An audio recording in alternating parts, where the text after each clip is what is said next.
মালাকুল মউতকে আল্লাহ পাক জিজ্ঞেস করবেন, কে এখন বেঁচে আছে আর কারা বেঁচে আছে? তিনি বলবেন, হযরতে জিবরাইল, হযরতে মিকাইল, হযরতে ইসরাফিল। আল্লাহ পাক নির্দেশ করবেন, এদের জান কবজ করো। ইসরাফিল, মিকাইল জান কবজ হবে। হযরতে জিবরাইল আমিন শাদীদুল কুওয়া, প্রচন্ড ক্ষমতা আল্লাহ তাকে দান করেছেন, সুবহানাল্লাহ বলেন। দুনিয়ার সব নবীদের কাছে বাণী বহন করে নিয়ে আসছেন পূর্ণ অথেন্টিসিটির সাথে, সুবহানাল্লাহ। আল্লাহ পাক যাকে বলেছেন রূহুল আমিন, নবী করিম সাল্লাল্লাহু আলাইহি ওয়াসাল্লামের মেরাজের রাত্রে যে কথা বলা হয়েছে, ওয়ালাকাদ রাহু বিল উফুকিল মুবিন, পশ্চিম দিক বলয় তিনি যে দেখতে পেয়েছিলেন, তাফসীর বলছে হযরতে জিবরাইলের পূর্ণ আকৃতিতে নবী করিম সাল্লাল্লাহু আলাইহি ওয়াসাল্লাম তাকে দেখতে পেয়েছিলেন। হযরতে জিবরাইল যখন দুনিয়া আসেন, কোন কোন কিতাবে লেখা হয়েছে 600 ডানা আছে তার, 2 ঝাপটায় আকাশ থেকে জমিনে চলে আসেন, সুবহানাল্লাহ। হযরতে জিবরাইলকে আল্লাহ পাক বলবেন তাকে মওত দাও, হযরতে জিবরাইলও বিদায় হয়ে যাবে। আল্লাহ প্রশ্ন করবেন, এখন আর কে বাকি? মান বাকিয়া ইয়া মালাকাল মউত।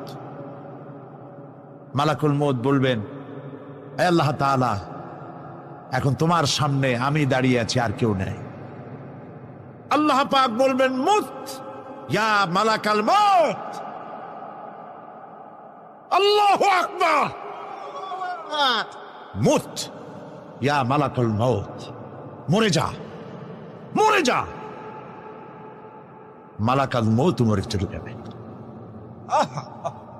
এরপরে আর কেউ নাই। আল্লাহ রাব্বুল আলামিন এই অবস্থায় কত বছর কত কাল চলে যাবে আল্লাহ পাক ভালো জানেন, কেউ নাই।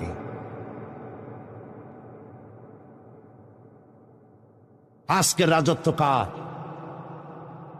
আল্লাহ প্রশ্ন করবেন, আজকের রাজত্ব কার? আল্লাহ পাক আওয়াজ দিবেন, বলবেন, আজকের রাজত্ব কার? কোনো জবাব নাই, আকাশের নাই, জমিনের নাই, আকাশও তো নাই, কারো কোনো জবাব নাই। আল্লাহ পাক বলবেন, লিল্লাহি ওয়াহিদুল কাহ্হার। আজ একমাত্র রাজত্ব হচ্ছে পরাক্রমশালী আল্লাহ রাব্বুল আলামিনের। আল্লাহ পাক বলবেন, ইয়া দুনিয়া আইনা শুজারুকি, হে পৃথিবী তোর গাছগুলা কই? ইয়া দুনিয়া আইনা জিবালুকি, হে পৃথিবী তোর পাহাড়গুলা কই? আইনাল জব্বারিন, স্বৈরাচারেরা কোথায়? কারো কোনো জবাব হবে না। আল্লাহ পাক এরপরে আবার মানুষগুলিকে জিন্দা করবে, সুবহানাল্লাহ।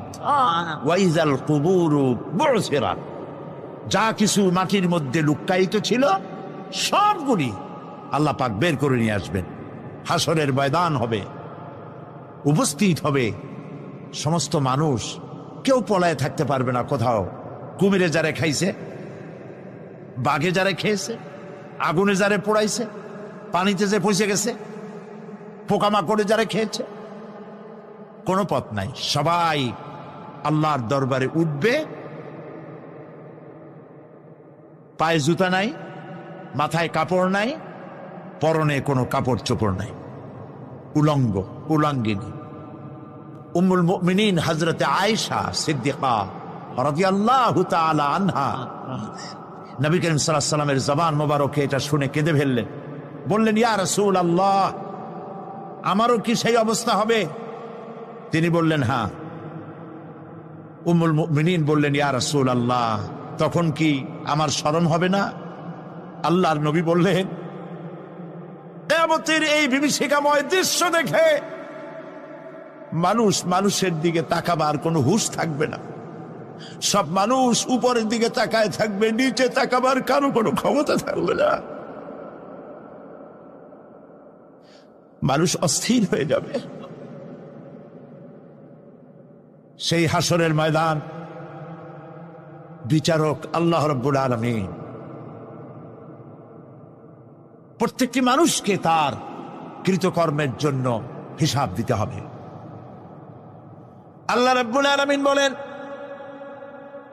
পরকালীন জীবনের ব্যবস্থাপনাটা কেমনে হবে শোনো। ইন্নাস সামআ ওয়াল বাসারা ওয়াল ফুআদা কুল্লু উলাইকা কানা আনহু মাসউলা। কিয়ামতের দিন প্রত্যেকটি মানুষকে তার শ্রবণ সম্পর্কে, তার দৃষ্টি সম্পর্কে, আর অন্তঃকরণের কল্পনা সম্পর্কে প্রত্যেকটি ব্যাপারে আল্লাহ পাক জিজ্ঞাসা করবেন। কান দিয়েছিলাম, কি শুনেছ? যা শুনছো তা আমল করেছো কিনা? আমার নিষেধ করা জিনিসগুলি শুনছো নাকি? কানের জবাব দিতে হবে। কান আল্লাহ পাক দিয়েছেন, সুবহানাল্লাহ। আল্লাহ পাক দিয়েছেন কান। এই কান দুটে যার নাই, কান আছে শুনতে পায় না, কত বড় কষ্টে আছে সে। মানুষে চিল্লায় কথা কয়, সে বুঝেই না। আছে না এমন?